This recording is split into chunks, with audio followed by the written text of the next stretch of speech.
japonesa, brasileira e muito mais. Tomi Otaki é uma das maiores artistas plásticas da atualidade e referência do abstracionismo informal. Seja na pintura, gravura ou escultura, Tomi sempre inova, se renova e surpreende. Prestes a completar 100 anos, continua produzindo e é a personalidade homenageada pela UERJ em 2013. O andante traz para você a beleza das cores e formas de Tomi Otaki.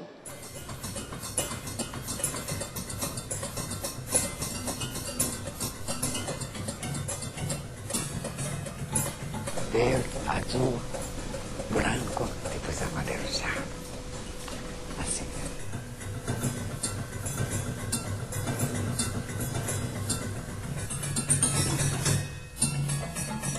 Quando a japonesa Tomi desembarcou no Brasil em 1936, aos 22 anos, o que chamou a atenção dela foi a luz, a claridade. Para Tomi, o Brasil tinha cheiro de amarelo e gostou logo do país em que ficaria por toda a vida. A percepção da jovem revelava o olhar da artista em que se transformaria mais tarde. Foi somente aos 40, depois de casada e com os filhos crescidos, que Tomi Otaki descobriu o talento para a pintura.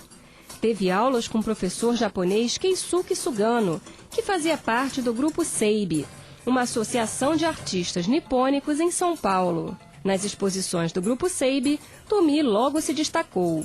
Ela teve um professor, o único professor que deu o primeiro impulso, era um professor oriental também, japonês, mas realmente nesse primeiro contato com ele, ficou-se apenas na arte figurativa e muito mais restritiva, uma arte mais, digamos, presa a cânones figurativos. Depois ela se libertou. Então a troca com esses artistas, digamos, com uma origem próxima dela, no caso uma origem nipônica, né?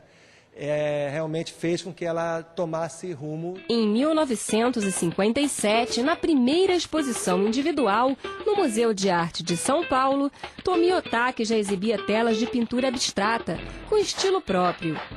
A década de 60 foi decisiva para Tomi. Destacou-se na Bienal de São Paulo, chamando a atenção da crítica. Naturalizou-se brasileira. Ganhou diversos prêmios e, com isso, a consagração e a fama. Tirei todos os melhores prêmios. Década de 60, tirei tudo. Nunca aprendeu a falar fluentemente o português, mas isso não a impede de ser considerada a grande dama das artes plásticas no Brasil. As pinturas, gravuras e esculturas de Tomi falam por ela.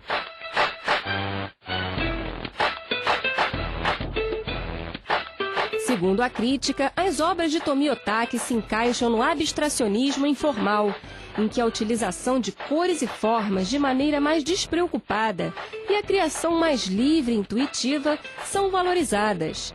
O professor de artes visuais e artista plástico Alberto Kaplan explica o conceito.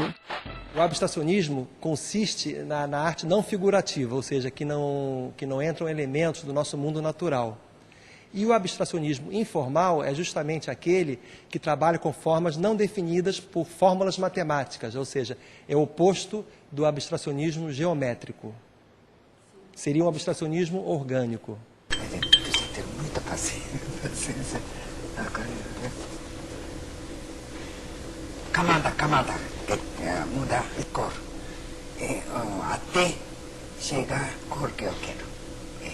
Porque aqui eu vou fazer amarelo, pintura de amarelo que eu estou pensando, mas até chegar amarelo ainda vai pôr um pouco de verde, um pouco de azul, e um pouco de branca, depois amarelo já.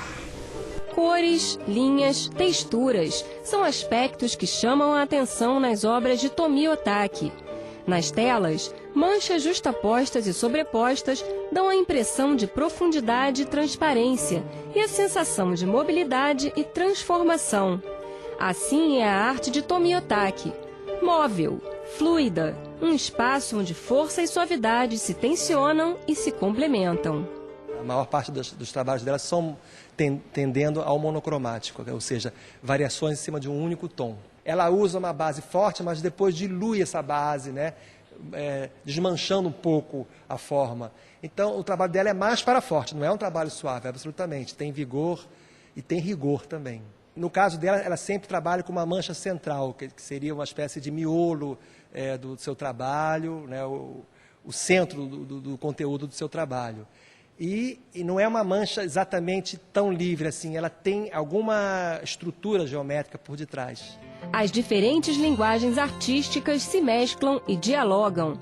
Exemplos são as gravuras de Tomi, que muitas vezes tornam-se objetos pela materialidade que adquirem. Quem avalia é o crítico Haroldo de Campos, falecido em 2003, que admirava o trabalho da amiga Tomi.